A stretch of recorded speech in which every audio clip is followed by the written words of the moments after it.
Today we're announcing Maia 200, which is our new AI silicon specifically optimized for inferencing very large models, including both reasoning as well as chain of thought based models. It provides 10 petabytes. Hey guys, welcome back to the channel. It's Kevin and Maia 200 is here. Today, Microsoft announced their new AI chip and the market barely reacted. There was no crash, no panic, and of course, Nvidia didn't implode. But let's not make any mistake about it. Today's announcement was one of the most important AI infrastructure signals that we've seen this year. And it's because it wasn't just Microsoft. This is about what every hyperscaler is quietly preparing for the future. So before we jump into the video and talk about the details, if you could do me a favor and hit like, it helps the algorithm a ton. And if you haven't subscribed to the channel already, why don't you take a moment and jump over there and hit the subscribe button. I appreciate your time and thanks for joining this video. So Microsoft today announced its latest in-house AI chip called Maia 200. And the details here matter because Maia is not designed to replace or compete with NVIDIA's GPUs. It is purely designed for inference and to work within the Azure platform. And as you know, inference is the moment after the model has been trained when it actually answers questions, runs Copilot, summarizes emails, and generates responses. So let's look at exactly what Microsoft is showing that Maia will do.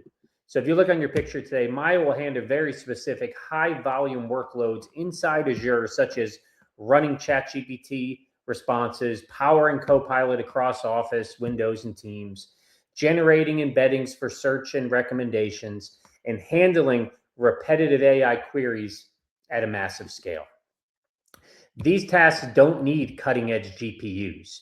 They need efficiency, predictability, and cost control. Microsoft isn't trying to build the smartest chips in the world. They're trying to build, and they have built, a chip that will run AI cheaply and reliably billions of times a day.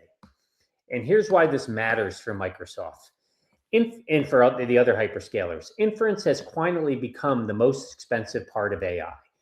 As you can see, based on some reports that were done by Deloitte, the AI compute, for the hyperscalers, inference is making up almost 67% of the costs. So every Copilot click, every AI-generated email, every chatbot response costs money.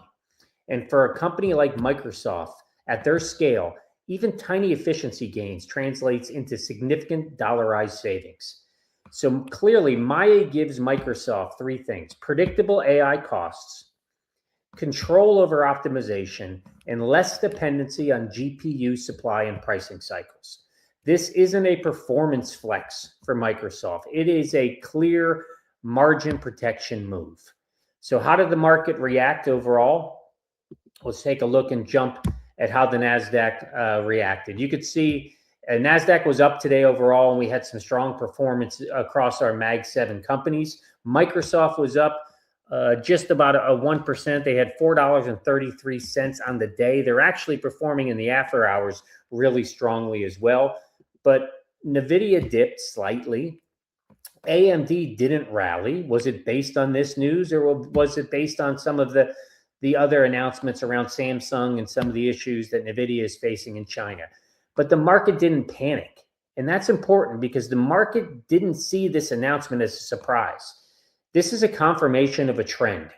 We have to remember that Microsoft isn't the first in this space, and they won't be the last to develop their own chips in-house. If we take a look at what has already been done, we know that Google has TPUs. Amazon has already deployed their Trainium and Inferentia, and Meta is building internal accelerators. And now Microsoft has Maia. So every hyperscaler has been moving in the same direction, building custom silicon for internal workloads. It's not because NVIDIA is weak. It's actually because NVIDIA is extremely important. They've become very dependent.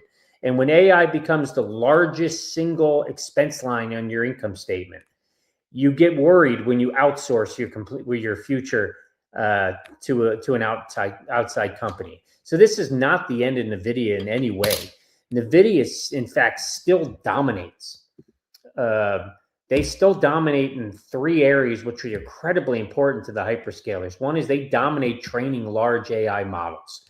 They dominate the most complex cutting-edge workloads, and they dominate the software ecosystem that developers actually use. So you think of CUDA, networking, AI systems. This is NVIDIA's world. But what does change is the slope of the curve. So in the past, NVIDIA powered everything. Moving forward, now you may see a space where NVIDIA powers almost everything.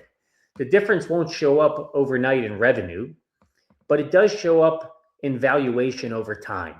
So how does NVIDIA respond to this? I think it's very clear. We've seen some of it already, right? NVIDIA is not going to panic.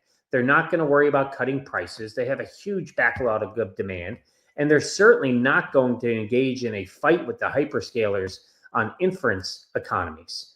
Instead, NVIDIA will first and foremost do what they've been doing. They're moving up the stack. When customers build basic chips themselves, NVIDIA moves up. That's why NVIDIA isn't just selling GPUs. It's selling full AI platforms, compute, networking, software, and systems that work together. Hyperscalers can optimize inference, but NVIDIA stays dominant in the hardest problems. In addition, NVIDIA controls the ecosystem. NVIDIA's real moat in this world isn't the silicon, it's the ecosystem. So that means if hyperscalers try to switch away from NVIDIA, it would involve rewriting software, retraining engineers, and rebuilding workloads or workflows. That friction keeps NVIDIA embedded, even when the customers experiment elsewhere. And then I think finally, NVIDIA benefits from this AI expansion by the hyperscalers. This is the most interesting part. If you think about it, every Copilot query that'll run on Maia still increases the demand for training, for upgrades, and more powerful models. And that demand flows right back to NVIDIA. So NVIDIA doesn't need to win every workload to win the AI era. But we do know that today's story and the announcement from Microsoft is a signal that we may be entering phase 2 of the AI build-out. Phase 1 was clear. Hyperscalers, it was very clear for them. Buy everything from NVIDIA. Phase 2 now, it's about optimizing, customizing, and controlling costs. And we as investors, if we understand this bigger picture, we won't panic on the pullbacks.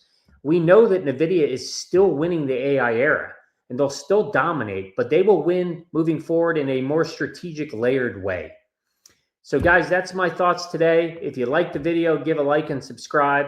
Let me hear a comment from you. What do you think about Maia 200? Do you think that NVIDIA or the other hyperscalers are at risk, or do you think that NVIDIA will continue to dominate? So I'd love to hear your thoughts, and I hope you have a great night. See you in the next one. Take care.